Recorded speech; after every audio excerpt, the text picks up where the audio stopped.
was just going to say, I think that kind of leads into why your circle of people are so important that you Mhm. surround yourself with when you're in an abusive relationship. When you're surrounding yourself with people who have a lot of negative energy towards you, whether it be verbally or just lifestyle, it's so important that you surround yourself with positive light and people who are going to say, talk to me, share with me. And you really didn't surround yourself for a long time with people like that. No.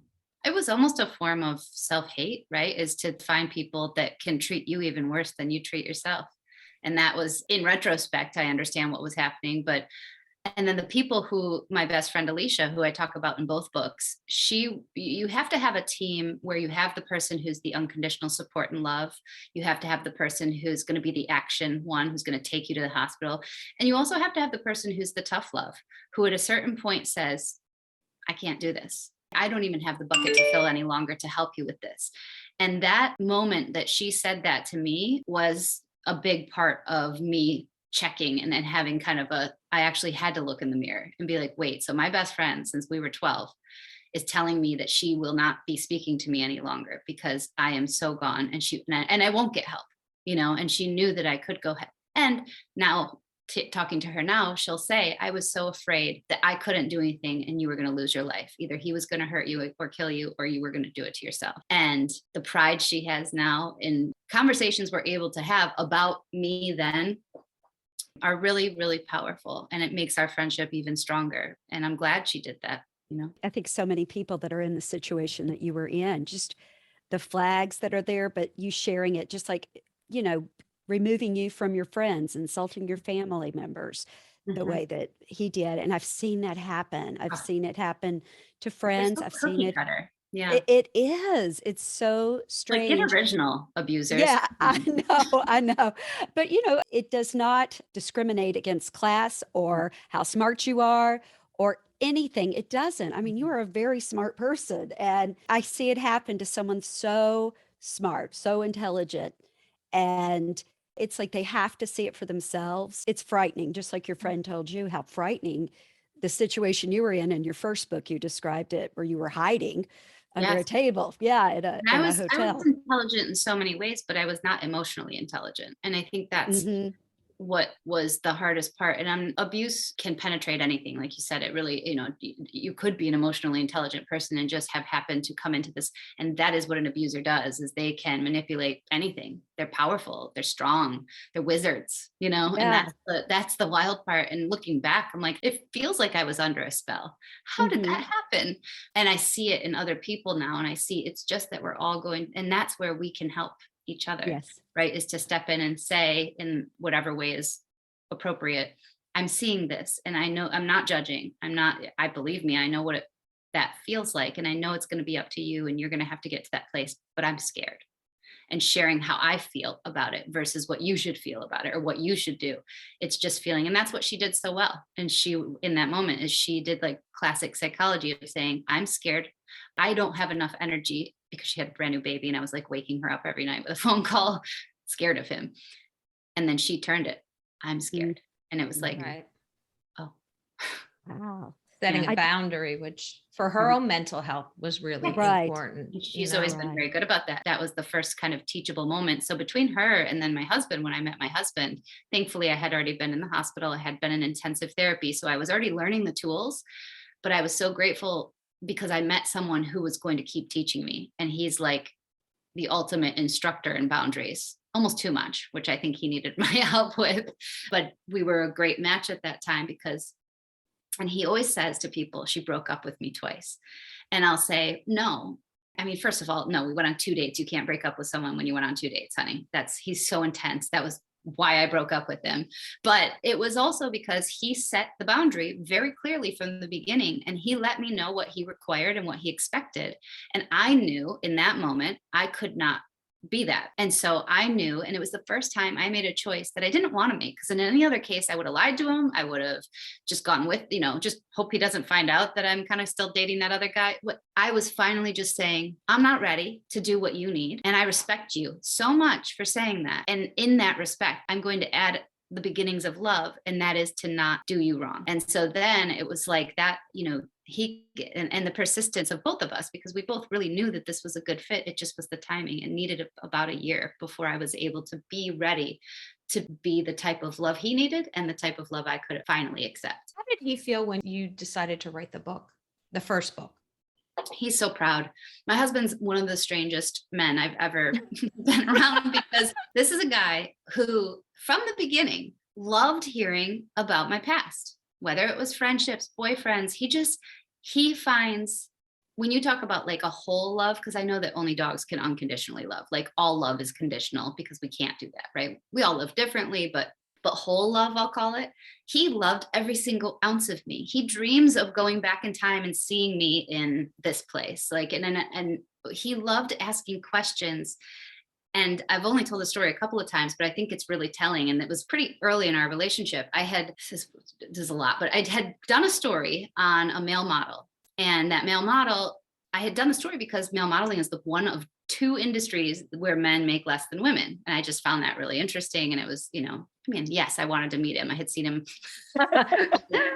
Extra benefit. And he was wonderful. He's such a great guy. And we hit it off. We went on a couple of dates. We lightly dated, I would say, for on and off for 4 or 5 months. Right.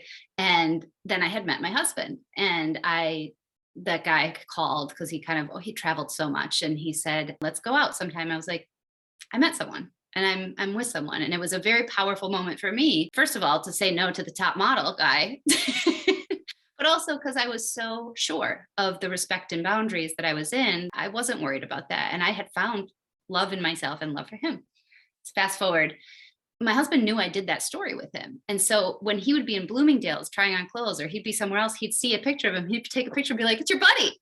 Like, but he didn't know we dated. And so it was a little bit, it just got weird, because like after the third time he saw him on a bus or something, he's like, hey, it's your buddy. And I'm like, I gotta tell you. So like we dated a little bit. So just, and instead of getting jealous or feeling inferior, my husband was like, tell me he's like brilliant too. And I'm like, yeah, he kind of is. Right. And he's like, tell me, he wanted to know more.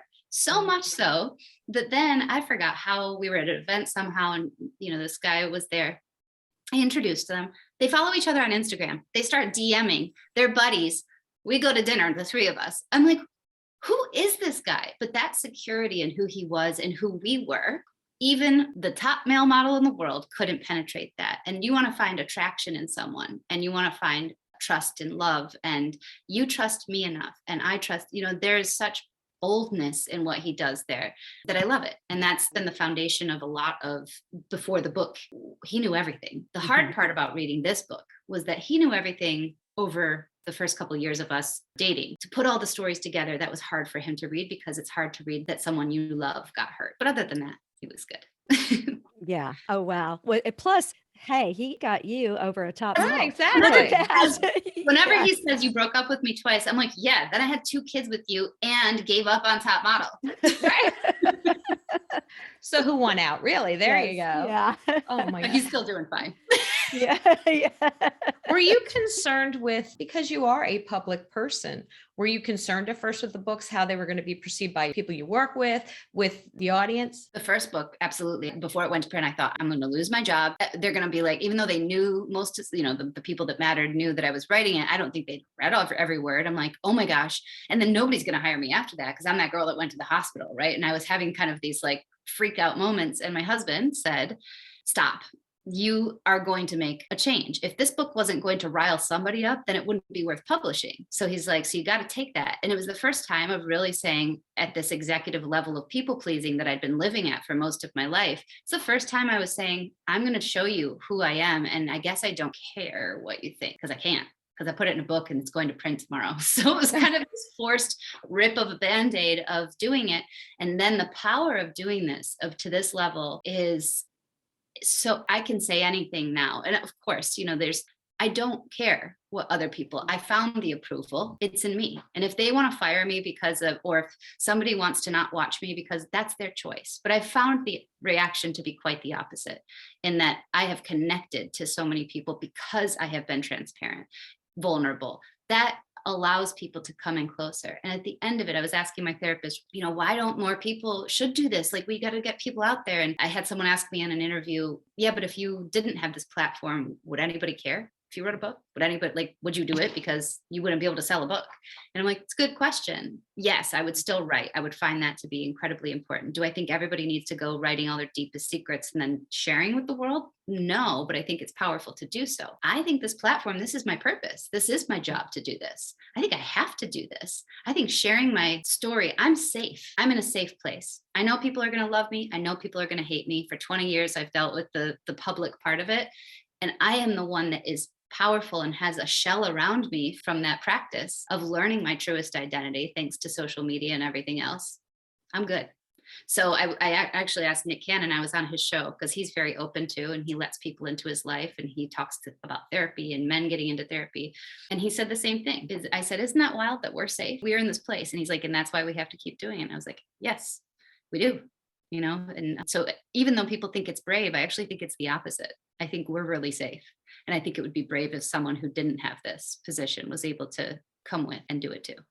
Yeah, I think it's just so helpful because so many people Mhm. have gone through this and they are so scared to admit it.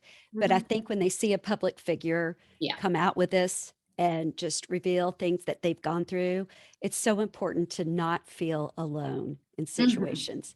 It is so important. And you also, it just reminded me when you said someone that may not be as well known. We interviewed, was it Christy Tate that wrote the book Yes, group. about her group therapy experience? And we talked to her and she said, I just wanted to sell 5 books. I wanted to give a reading and have 6 people show up. And it ended up being on Reese Witherspoon's Mm. list. Club. It's a great book. It's so, she wrote her truth and Yeah. didn't know if anybody was going to buy it or not, but did it. But And that's the she's, power yeah, of it too, is that yes, sharing your story. And even if only the 6 people read it, there would be power right, in that. It wouldn't matter. It would be 6 people, which is more than the one that was living with all of that by themselves. right, And so right. extending your silo outside of it. And if I can inspire one person to just write me a DM and then me to say, hey, have you found anybody to talk to about this? And have that one, which has been well beyond that, is so well worth it. Mhm, That was my absolutely. question to you. Next was, with all the DMs that you get, what do you say to them? Because with that comes a responsibility that you feel, okay, they're sharing this. Where do I lead them? Where do I suggest? Mhm. So what do Well, you do? I'm not a doctor, so I always make sure Right. to say that to cover myself because the last thing I want is some sort of legal implication that I helped with something. But in a supportive way of just being a random person on the internet, me, I just usually, it depends on what their message said. But if they are in that darkest place, then I always provide. And I include some context. Like, I think people don't know what the suicide hotline is. They have no idea what they would get if they went there. And really, it is a scripted series of questions so that you can get funneled to the hospital if you need to find a whereabouts of where you are. And I think being informed about what that is, I can answer questions about that because I have learned how to communicate my science of the atmosphere. I'm learning, and I think I have a talent in communicating other sciences, including psychology and the setup of it. And so then the second thing I will usually is just encourage them to speak to someone and to speak to anyone in their life. And it doesn't matter, someone that they can touch or see, that's not on the internet. And sometimes that works. Sometimes they say, do you know, you told me to do that. And I went and spoke to, great. That's all the beginning of, and once they've put the words to it, they've already written them down to me. Now it's write it over here. And then I encourage them to write, and I encourage them to, if it's to that level, I always say, go to the hospital. People don't realize they can go to the hospital. You can go to the hospital. That's what they're there for, and people do the game of, well, I'm not that bad. What are you talking about? If you're having thoughts of taking your life or hurting other people, you're there. It's worth it. It's not going to be fun. It's not like set up like Club Med, but Yeah. it will be the impetus or the change of your life. And I even have one woman who's been writing me recently, and she said, I did that once and it was such a horrible experience. And I said, I understand they're not all fantastic experiences, but if you're there, it's a safe place. And that's the most important part. And that's what the suicide prevention hotline is for, is to get you to a safe place and to be able to start talking. So I think that's where I just leave it at the beginning. And then other people, it's something easier. It's something more manageable where they're like, how did you get through right after after an assault. And I can't believe you made me think about it. I've gotten a couple of those. You made me go back and realize that that was something that happened to me. And I really did push it off. And now what? And then the same way where I say, this may not be impacting their everyday, or they don't think it is, but I say to them that they need to find some professional help to work through it, because that's the most important thing to do, is uncover it and clean that wound out.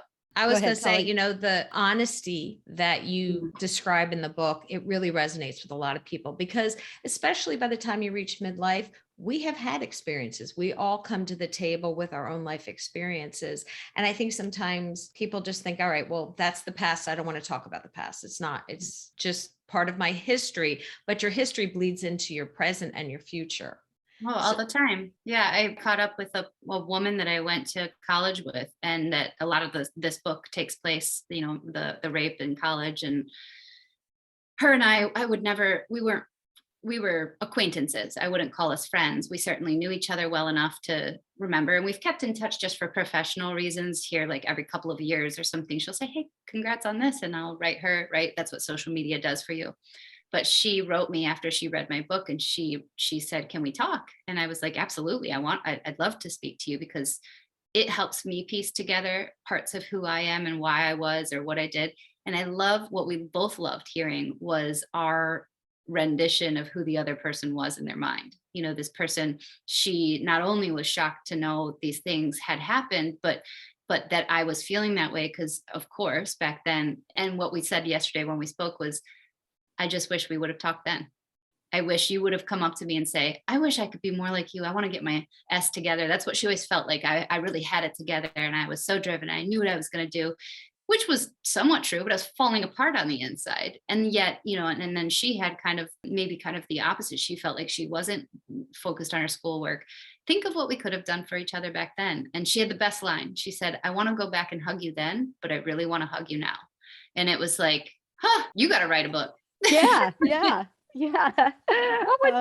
What would you like to see come next, personally and professionally? With, I know you spoke about wanting to create some kind of national almost directory.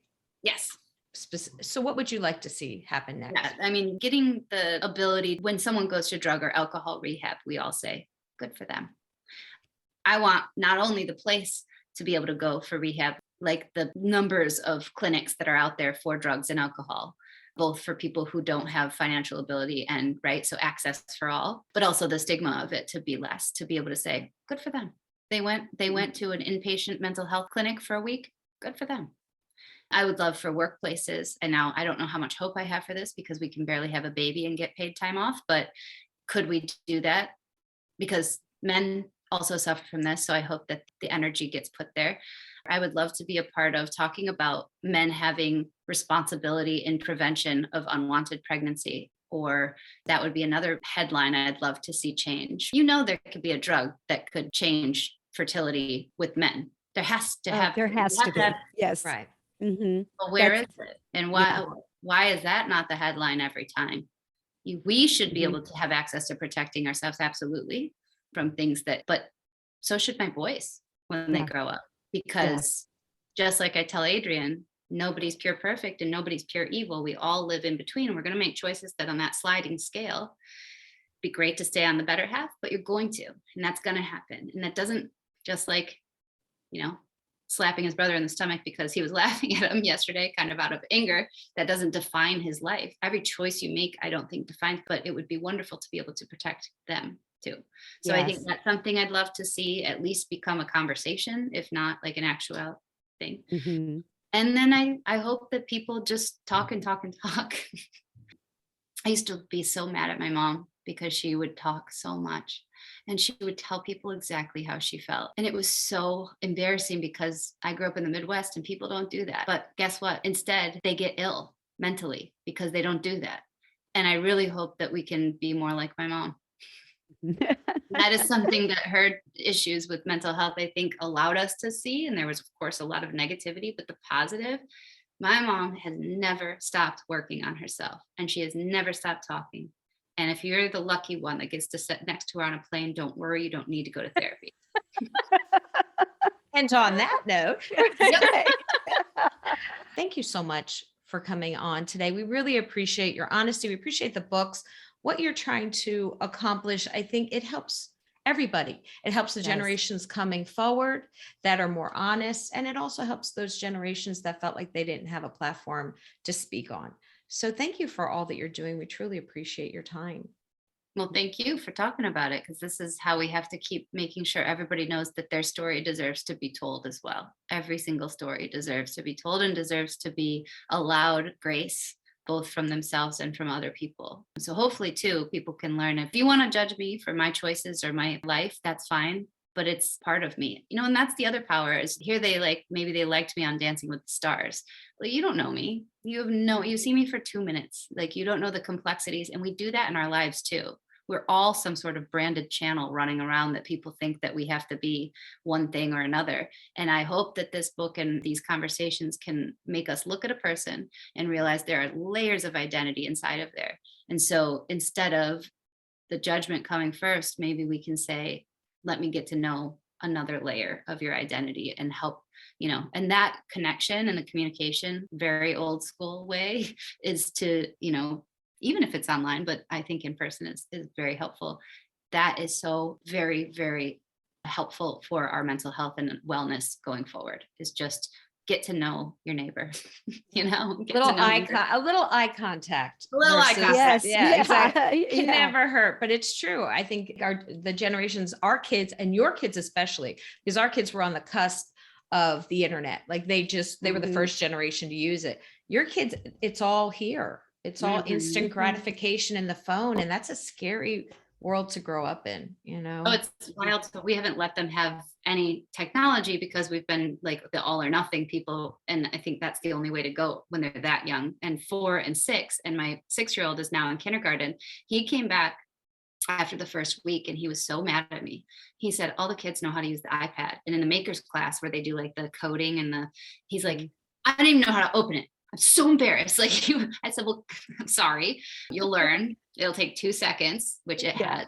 But the watching how, even with just making it in the makers class, which is a wonderful use of technology, and that's exactly what it should be for, he wants to do it at home now. He's like, can we get, and I'm like, right, to play the makers thing would be great, but no, we're still not going to do it at home. And the fight has started.